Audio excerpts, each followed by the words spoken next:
I'm Brad Cooper and welcome to another edition of Choice Cuts. While there's little movement of live cattle on ships bound for Indonesia, 199 stud Brahman heifers have been flown direct to the archipelago in comparative style and comfort on a 747. The heifers from Banda Station in the Northern Territory left Darwin in the early hours of Sunday morning for a new life in an Indonesian government breeding program. The heifers will form part of a nucleus herd that will produce high-quality offspring to see genetic improvement in the region.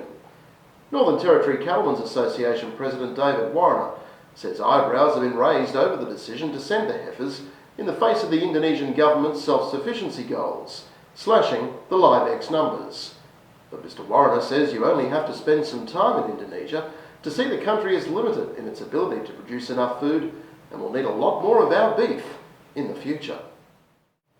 Big beef producer Australian Agricultural Company has won the Agribusiness Award at the Premier of Queensland's Export Awards. The title recognises outstanding export achievement in the field of agricultural products, services or technology, and the forestry, fisheries and fibre industries.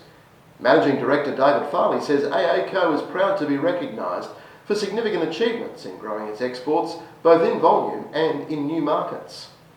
AACO's export sales climbed to almost $100 million last trading year, a 10% increase on the previous year, and a sevenfold increase from 2005. Cool heads are being asked to prevail at a planned Support Live export rally at East Fremantle in Western Australia on Sunday. The expected throng is likely to come into contact with another rally, this one calling for the live X trade to be banned, after more damning footage of animal cruelty in our Middle East sheep markets was shown on Australian television last week.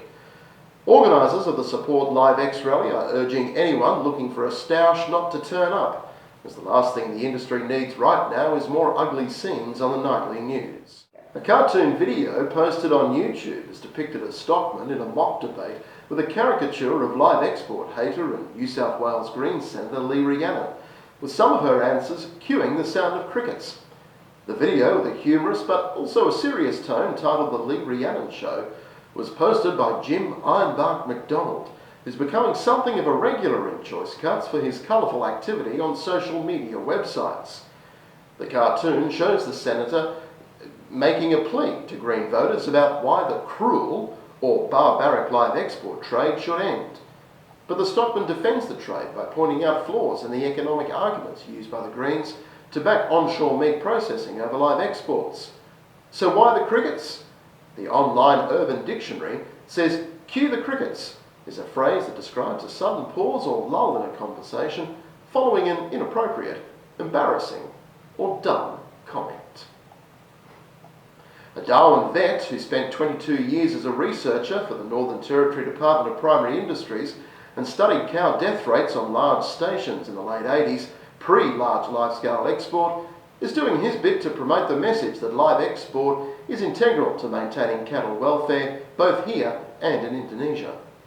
The Australian public needs to understand that stopping live export will result in the biggest man-made animal welfare disaster in Australia's history, Gayan Jayawardena wrote to media this week.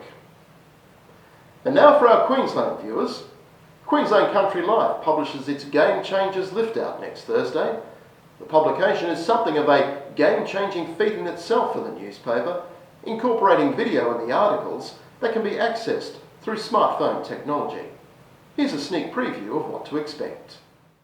I've been out on location in southeast Queensland today visiting a number of researchers at the University of Queensland Gatton campus, and here at Pinjarra Hills, just very close to the western suburbs of Brisbane. It's a large parcel of land.